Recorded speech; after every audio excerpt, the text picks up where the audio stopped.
Hello, I'm Ray Kowslowski, and I'm honored to deliver this year's Aspinall lecture entitled Symbolic Politics of Border Control and Immigration Reform.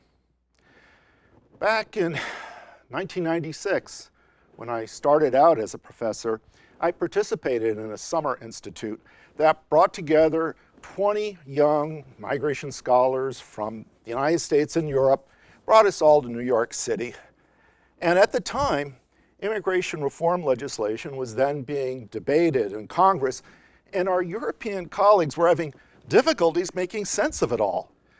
Democrats and Republicans agreed that the immigration system was broken, pointing to the 6 million unauthorized migrants in the United States.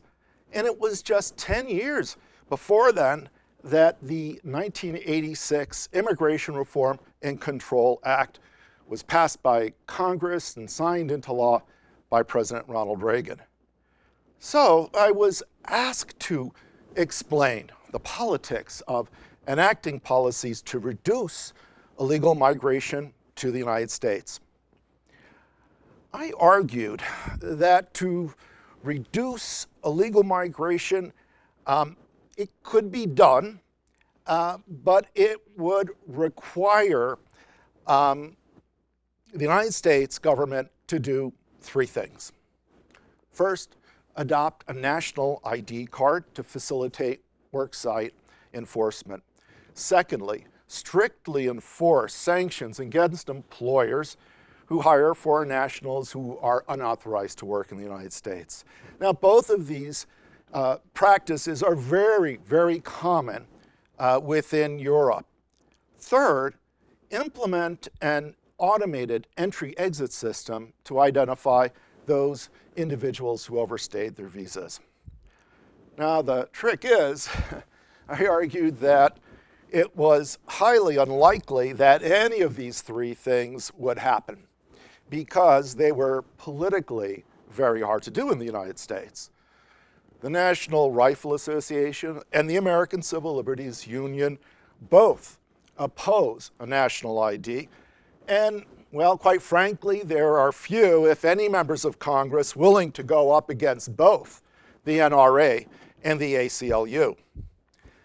Although the Immigration and Naturalization Service, the INS, under the Clinton administration had imposed over 900 fines on employers, fines were relatively small, and especially compared with the higher profits that employers could make by paying lower wages to unauthorized migrant workers. And then whenever the INS tried to step in enforcement, employers and their lobbyists in Washington called up members of Congress who in turn pressured the INS leadership to ease up. So despite all of the calls for reforms to reduce unauthorized migration over the past 24 years, Americans still don't carry national IDs. The automated entry-exit system, formerly known as US Visit, lacks an exit collection process at the southern US land border, and it lacks biometric exit data collection. Employer sanctions, they are only marginally enforced. Look, the number of fines issued by the Bush, Obama, and Trump administrations altogether have not come close to the number of fines issued by the Clinton administration. So what has happened over the subsequent years, the 24 years since then, is that the Senate passed comprehensive immigration reform bills in 2006, 2007, and 2013, but immigration reform legislation failed in the House. While Congress failed to pass comprehensive immigration reform legislation, it has repeatedly passed funding for more Border Patrol agents and to build more fencing. You see, many politicians, they just love the optics of hiring more Border Patrol agents who catch illegal border crossers and, of course, the fences to keep them out. The optics of building fences and walls also featured prominently in the presidential elections of Patrick Buchanan in 1992, 1996, and 2000, Colorado's own Tom Tancredo in 2008, and Donald Trump in 2016. You see, politicians often conflate illegal migration with illegal border crossings, and they fixate on illegal border crossings between ports of entry, largely because they make for wonderful symbolic politics.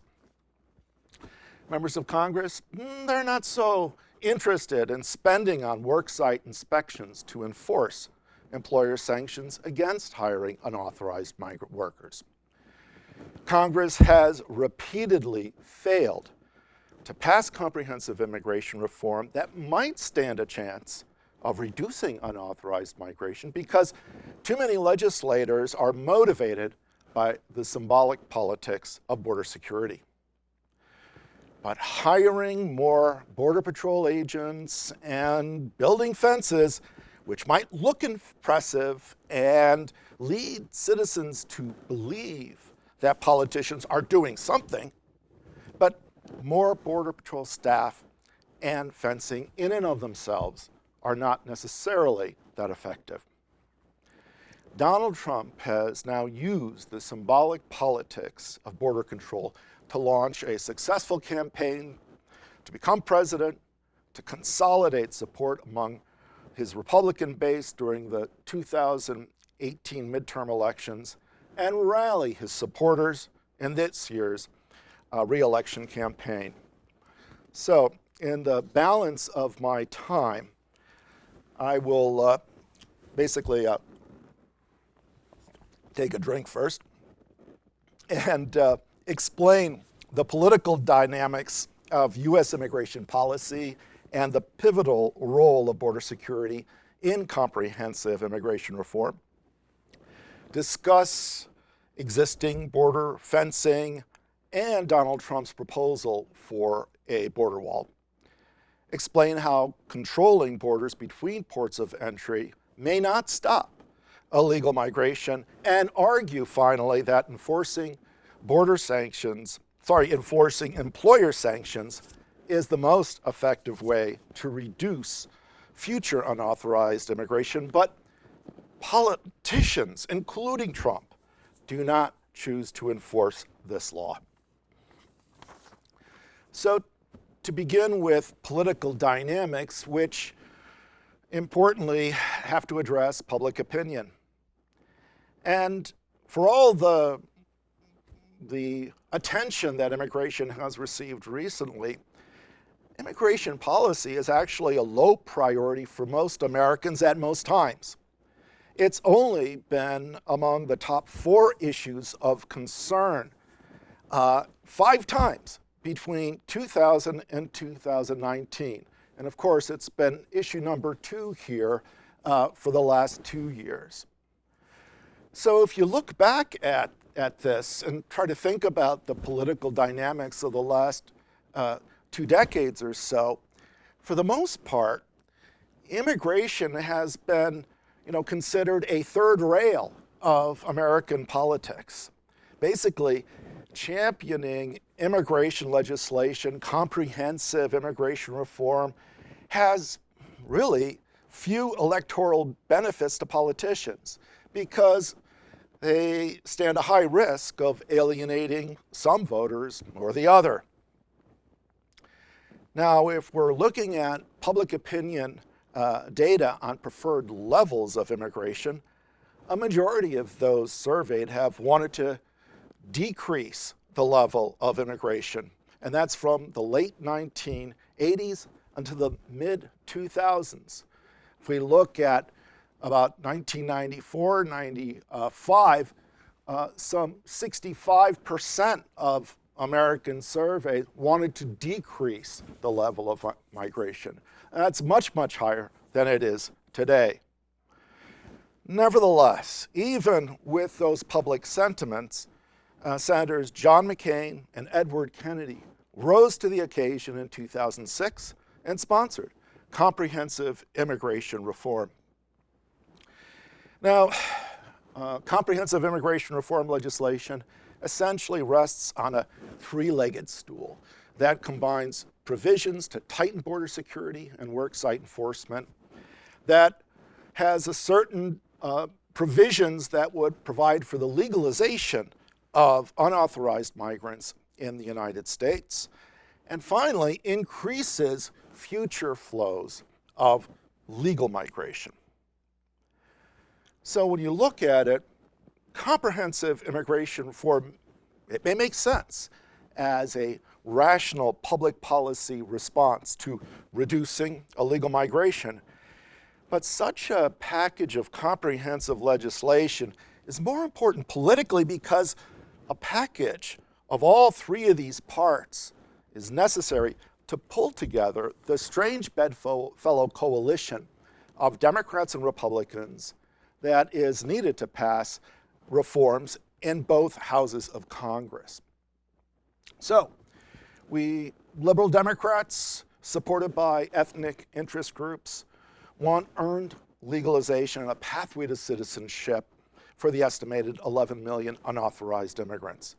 Libertarians and the Republican Party and other Republicans responding to business constituencies, now they want more visas for high-skilled information technology workers as well as lower-skilled guest workers. Legislators from agricultural states with vegetable, fruit, and dairy, they want a temporary migrant worker program. And then the more socially conservative Republicans, as well as security hawks among Democrats, want tough border controls and worksite enforcement. Now, the liberal Democrats and more libertarian Republicans might accept increased spending on border fences and tighter controls, but only within the context of a comprehensive reform. And then as these various groups hold out for their priorities, each part of comprehensive immigration reform legislation is essentially held hostage to all the others. Now, wait a second. That's except for border security and its primary manifestation, the border fence. In 2006, Congress failed to pass the McCain-Kennedy Comprehensive Immigration Reform Bill, but just 5 weeks before the November 2006 elections, Congress did pass the Secure Fence Act. 25 out of 43 Senate Democrats voted for it, including Senators Hillary Clinton, Barack Obama, Joe Biden, as well as the current Senate Minority Leader, Chuck Schumer. Now, the goal of the legislation was, quote, to establish operational control over the borders of the United States, unquote, which Congress defined as the prevention of all unlawful entries.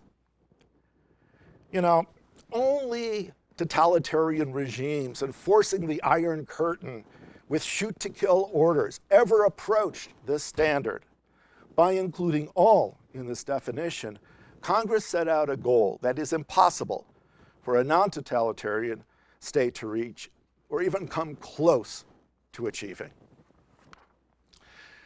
So what I would like to do now, moving on through my presentation, is to describe the border fencing and also the fencing that the Secure Act produced, evaluate Trump's proposal for a border wall, and explain why fencing tends not to work as advertised. So the 2006 Secure Fence Act mandated construction of some 760 miles of border fencing subject to the needs of the Border Patrol.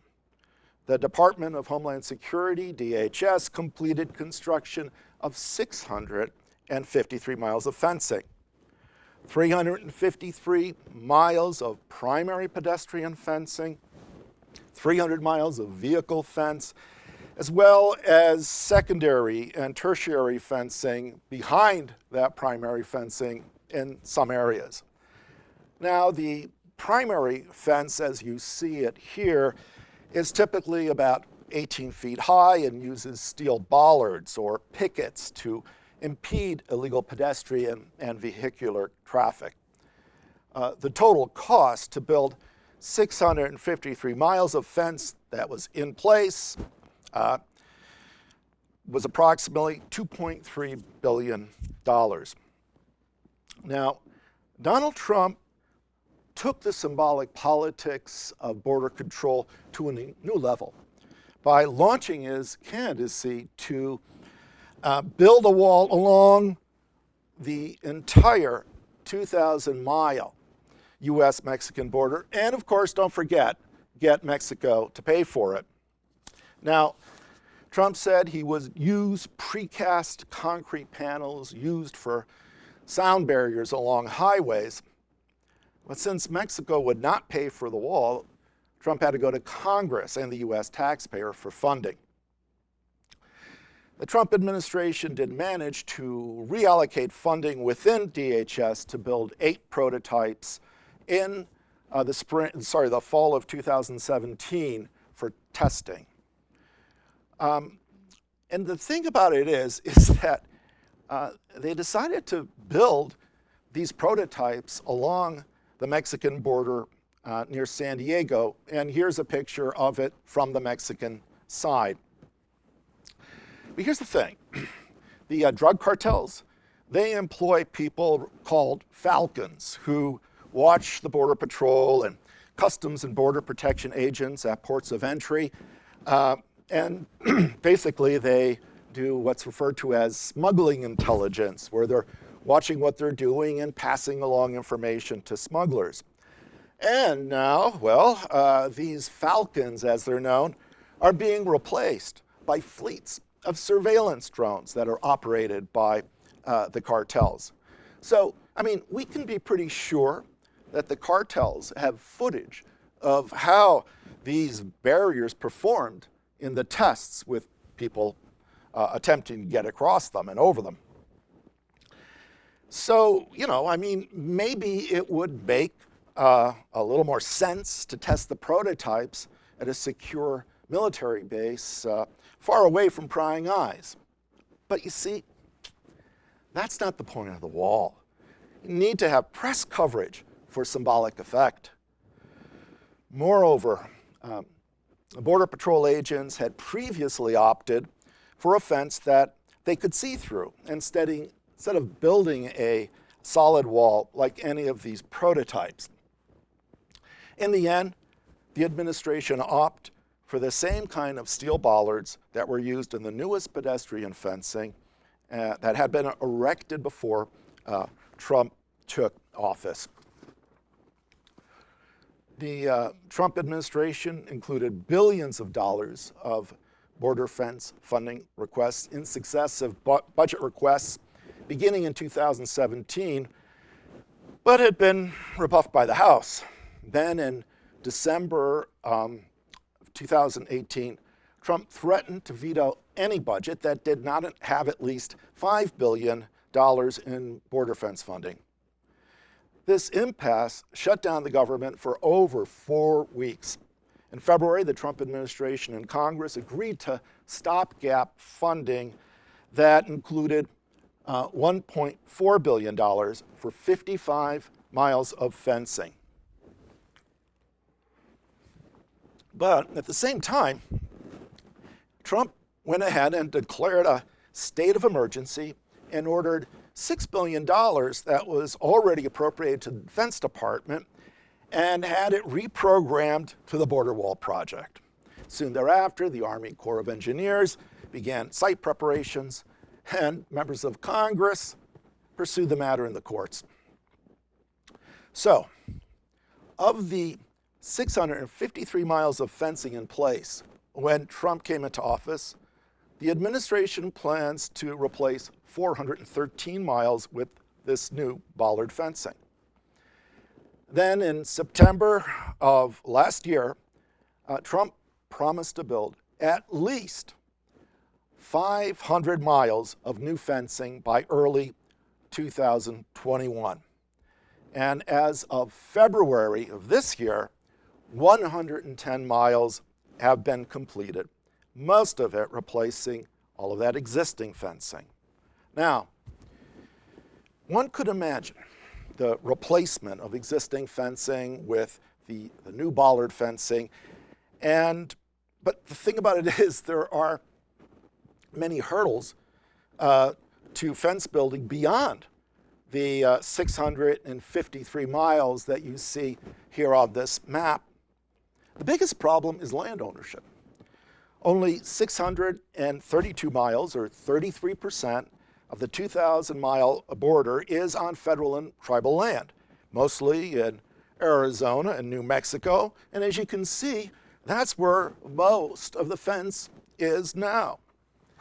While there 67% of the border is on private and state-owned lands, most of it located in Texas. I mean, think of it this way. Given that it has taken many years in court for the federal government to acquire many private parcels upon which the fence now sits, it will probably take many years for the federal government to condemn and take the land needed for a 2,000-mile wall.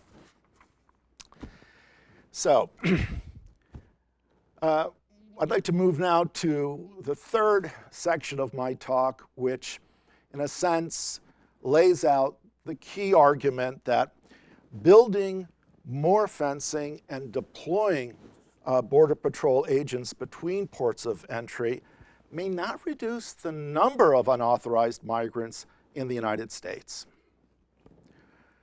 To begin with, fences are not necessarily relevant to asylum seekers. In the past, most people apprehended by the Border Patrol were Mexican nationals, mostly single men, coming to work in agriculture and in construction. Then, since the collapse of the US real estate market and the subsequent recession in 2008, 2009, an increasing percentage of apprehensions are of Central American families and unaccompanied minors fleeing recruitment by gangs like MS-13.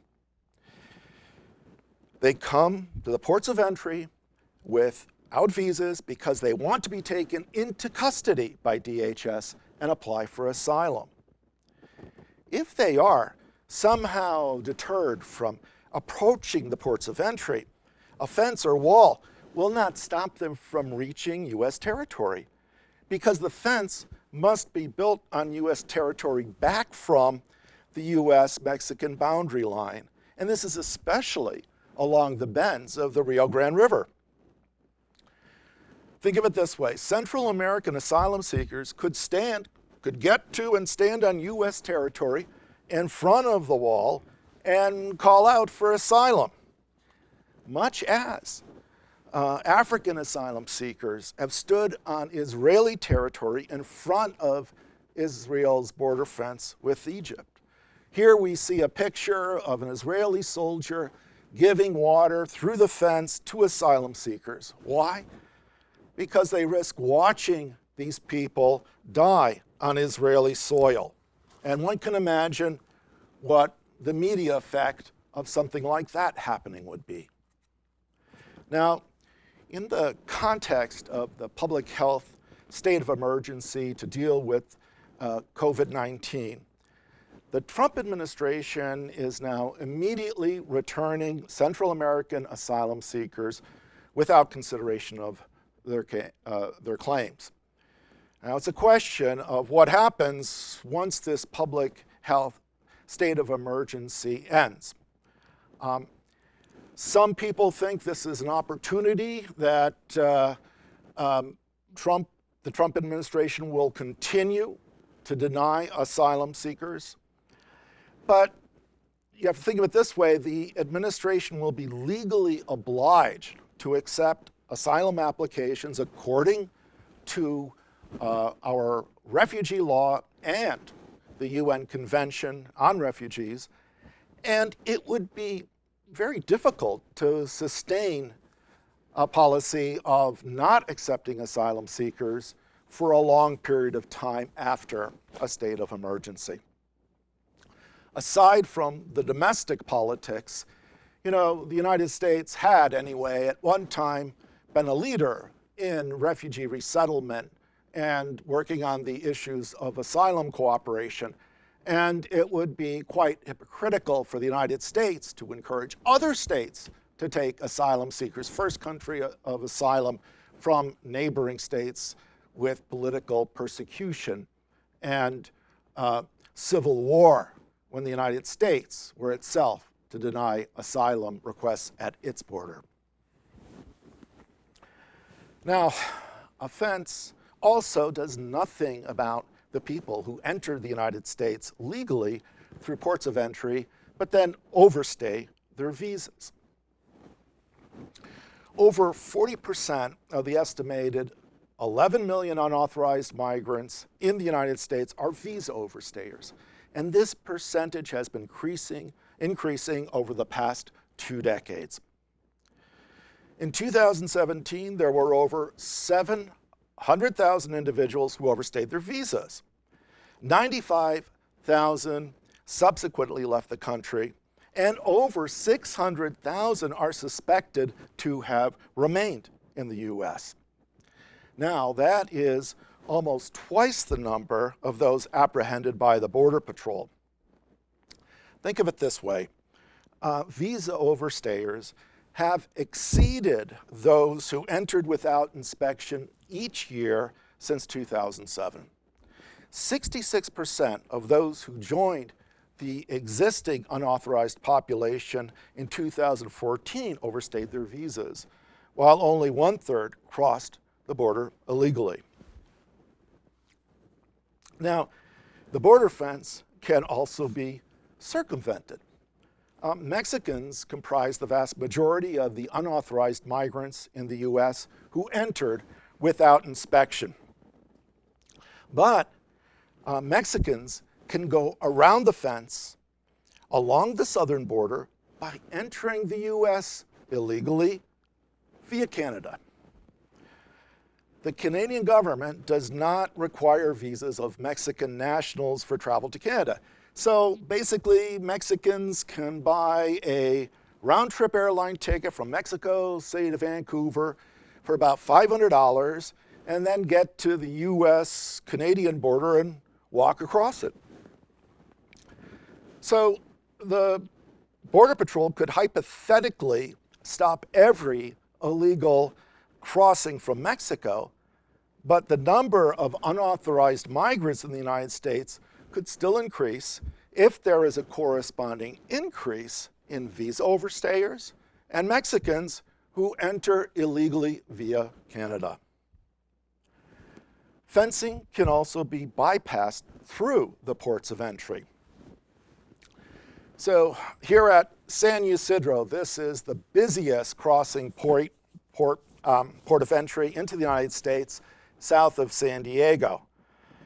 And the DHS officials said that fencing would drive illegal migration to the ports of entry where officers have the greatest tactical advantage.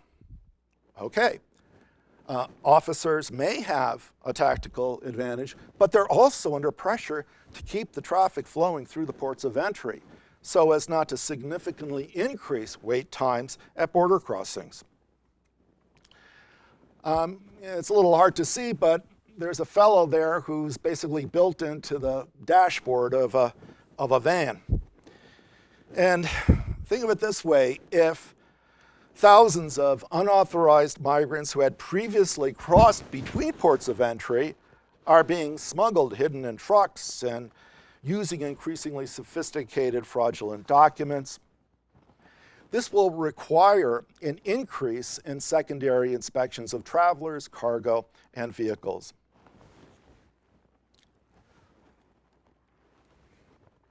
Moreover, most drugs smuggled into the United States, and especially the high value per pound drugs like heroin, fentanyl, cocaine, and methamphetamine, they're smuggled through the ports of entry, not between them.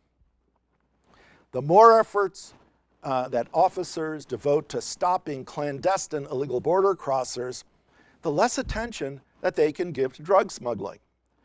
So there's a kind of a trade-off. There's a result here that either you have these long wait times at the border for all, or there has to be a major increase in port of entry inspection staffing and infrastructure in order to accommodate increasing secondary inspections. Now, fences are only effective if they are backed up by sufficient numbers of personnel to respond to the alerts and apprehend border crossers. But smugglers can divert personnel using decoys. This picture here is actually a frame of a video that was caught by a local TV station. They were just doing an interview along the fence, and here come these two guys across, and they get across, called on their cell phones, and then went back. But think of it this way. These drug smugglers, they routinely have decoys, like these guys, climb over the fence and drop Border Patrol agents to their location, so that another group of drug mules can climb over the fence and evade apprehension. Now, Customs and Border Protection estimates that it costs about $160,000 to field each additional Border Patrol agent. So, as long as it costs smugglers less to hire enough decoys to divert Border Patrol agents than it does to hire a sufficient number of Border Patrol agents to exceed the effect of the decoy's diversion, fencing, well, it may not significantly reduce illegal border crossings. Now, in addition to the fencing, members of Congress like to appropriate more funding for Border Patrol agents. When, if you combine the symbolic politics of protecting American sovereignty with border state legislators delivering jobs to constituents, it's interesting to see that majorities have been repeatedly found in Congress to increase Border Patrol funding. In 2005, Customs and Border Protection staffing at ports of entry was almost 25% higher than Border Patrol staffing between ports of entry. In 5 years, by 2010, Border Patrol staffing was 15% higher than CBP staffing at ports of entry. In 2012, there were 21,394 Border Patrol agents stationed at U.S. borders. And incidentally, the level has not increased terribly much since then. Now, more Border Patrol agents made crossing into the U.S. Between ports of entry much more difficult. Again, I grant you that. And it also has led to increasing smuggling fees, all right? But these increases in the number of Border Patrol agents did not correspond to fewer unauthorized migrants in the United States. So between 1997 to 2007, Border Patrol agents at the southwest border doubled from 6,000 to 12,000. But at the same time, the number of unauthorized migrants also nearly doubled from 6.8 to 12.2 million. Look, more Border Patrol agents and fencing do not address those who entered legally but overstayed the terms of their visa, or those who enter illegally through ports of entry. Think of it this way. The Border Patrol could, hypothetically, stop every border crossing between ports of entry. But the number of unauthorized migrants in the United States could still increase if there is an overall increase in those smuggled through ports of entry, those who have entered by travel document and visa fraud, or those who overstay their visas. But the upshot here is that, well, Congress fails to appreciate the opportunity costs of each additional dollar spent on Border Patrol agents and fencing is a dollar that may have been otherwise spent elsewhere to much greater effect in reducing unauthorized migration. And the biggest bang for the buck is in worksite enforcement. So, as I began, I mentioned that the United States really had difficulties enforcing employer sanctions. That hasn't changed. But here's the thing. Both the Democratic and Republican Party leadership, they've acknowledged that employer demand is a major, if not the foremost driver of unauthorized migration. Members of Congress repeatedly refer to the jobs magnet that draws unauthorized migrants to the United States. While first proposed to become part of the 1952 Immigration Nationality Act, employer sanctions were enacted 34 years later in the 1986 Immigration Reform and Control Act. Employer sanctions are the penalties imposed on employers who hire foreign nationals unauthorized to work in the United States. Whether those employees enter the country illegally, entered legally but overstayed their term of their visas, or they entered on a visa that doesn't authorize them to work. Worksite enforcement entails arresting and fining employers. It also entails arresting unauthorized migrants at work sites. Now, enforcing employer sanctions reduces demand for unauthorized migrant workers.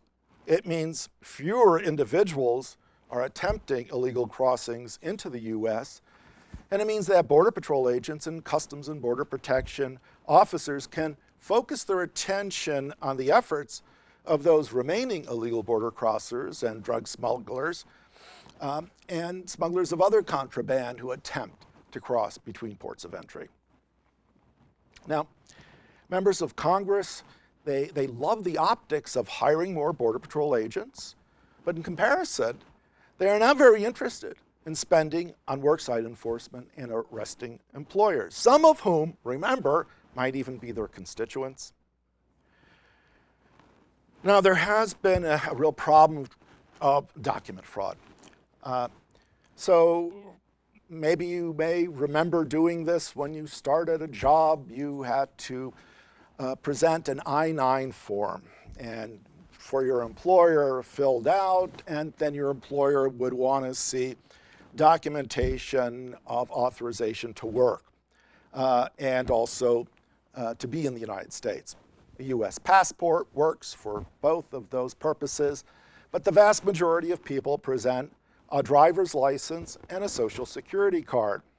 Well, very soon after the employer sanctions law went into effect, you can imagine, there were packages of fraudulent driver's licenses, which incidentally have other purposes. People on a college campus might know that. And a social security card that could be bought in LA for $150. So part of the agenda for the government was to have an electronic verification system called E-Verify. And E-Verify allows employers to transmit the data that they collect to the Social Security Administration and to the DHS for verification of work authorization. Now again, you still have that problem of fraudulent ID documents because, well, employers do not have training and equipment to detect fraudulent documents. Another big challenge is the numbers involved also present an incredible challenge to worksite enforcement. There are probably about 8 million unauthorized migrant workers and about 6 million employers in the United States. So that's a ratio of 1.3 unauthorized migrant workers for each employer. Of course, look, not all employers have at least one unauthorized worker. I don't know, perhaps it's more like 10% of all employers, or 600,000 employing 13 workers each. Or maybe it's 20% of all employers, 1.2 million, employing 6.5 unauthorized workers. I mean, that seems more reasonable, but who knows?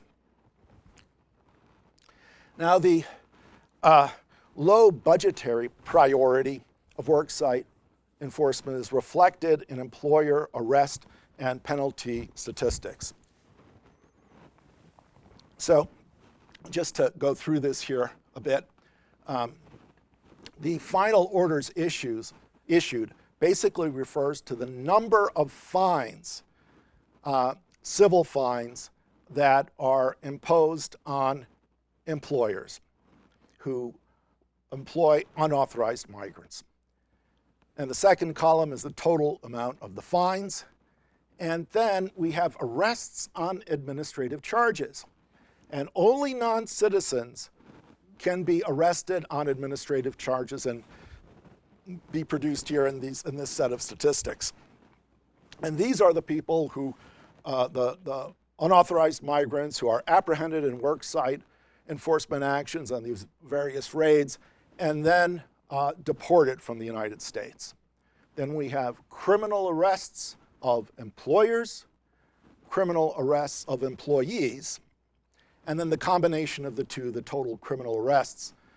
Now, the data here is, well, there are a lot of empty spaces. And most of this data, again, all of it actually, is from various sources, mostly DHS immigration statistics and Congressional Research Service reports. But as you could see, it's not complete. Now, one thing I do want to draw your attention to, and these are the red lines here of when we total up the various administrations. So during its 8 years, the Clinton administration issued 5,336 fines against employers and arrested 74,630 unauthorized migrants at work sites. Now, worksite enforcement actions dropped precipitously in the Bush administration, as the number of unauthorized migrant workers reached a peak of over 8 million in 2007. The Immigration and Customs Enforcement, or ICE, issued final orders to collect civil monetary penalties against 2 out of 6 million employers in the U.S.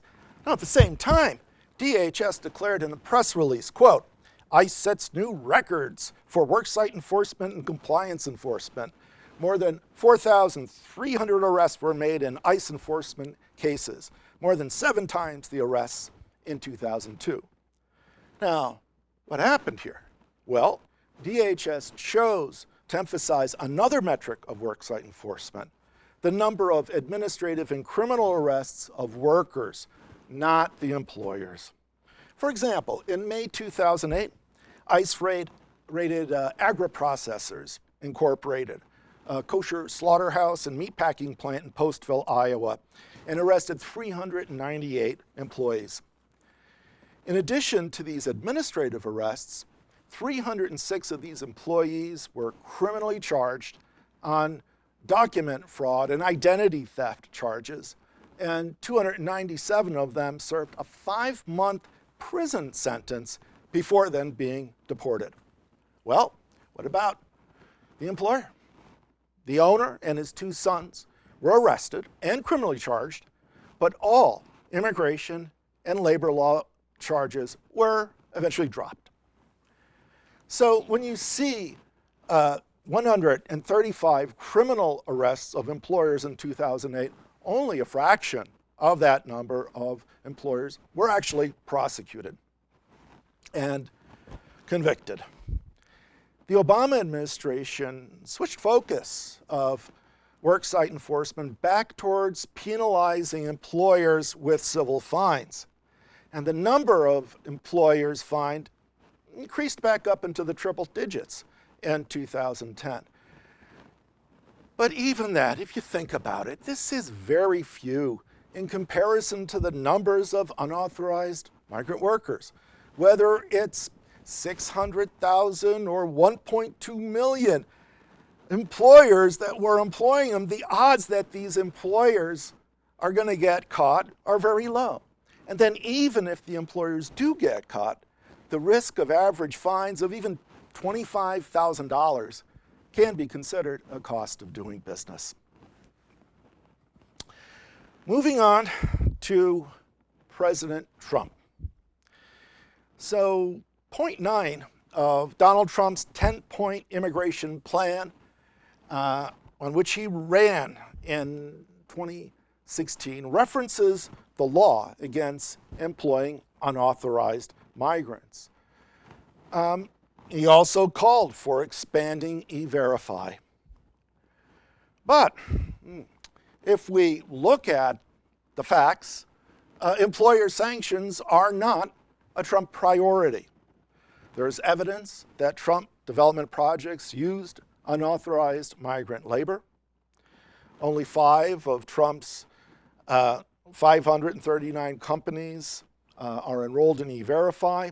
And given that 2 of Trump's cabinet nominees, Wilbur Ross and Andrew Pudster, admitted that they had hired unauthorized migrant workers, Trump clearly didn't care that much about setting an example for enforcing immigration law with respect to employers.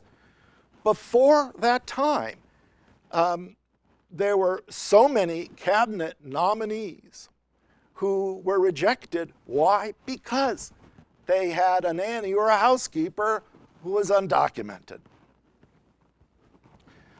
And speaking of which, speaking of housekeepers,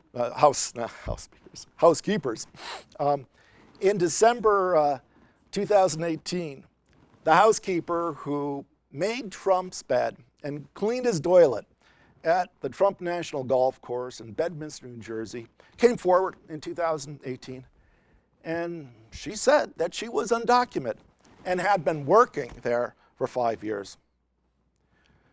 Look, it shouldn't be surprising that the statistics on the number of fines issued to employers have not been published since Trump assumed office. All that we have is arrest figures from ICE press releases. So, for example, in January of 2018, ICE launched widely publicized series of raids at close to 100 7-Eleven locations in towns and cities across the country.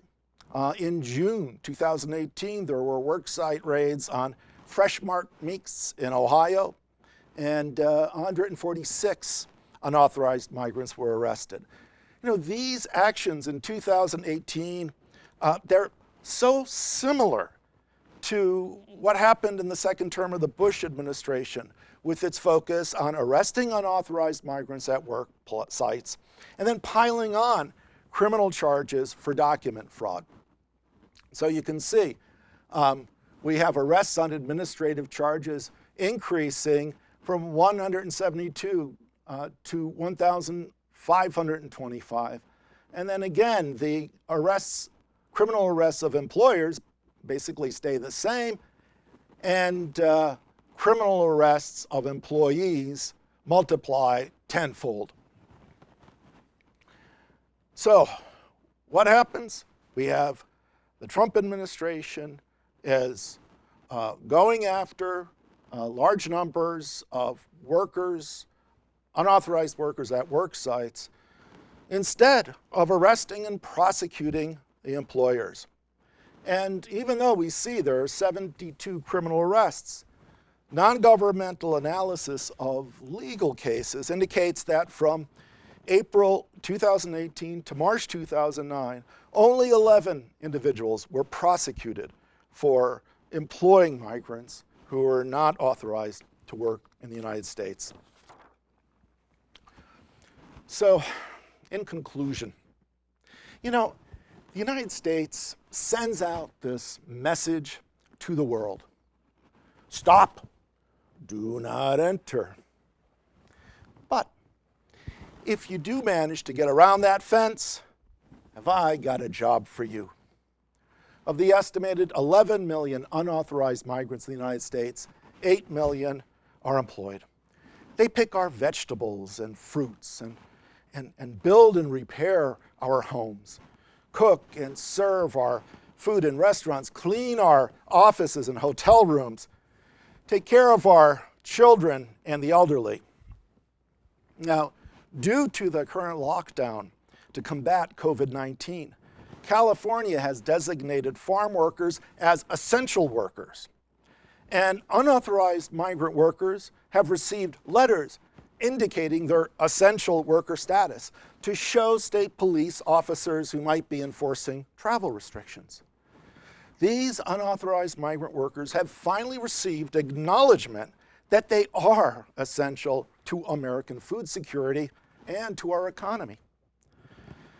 About 27,000 of the young undocumented immigrants in the Deferred Action for Childhood Arrivals, or DACA program, work in the healthcare profession, many of them on the front lines in the fight against COVID-19, including nearly 200 physicians, medical students, and residents.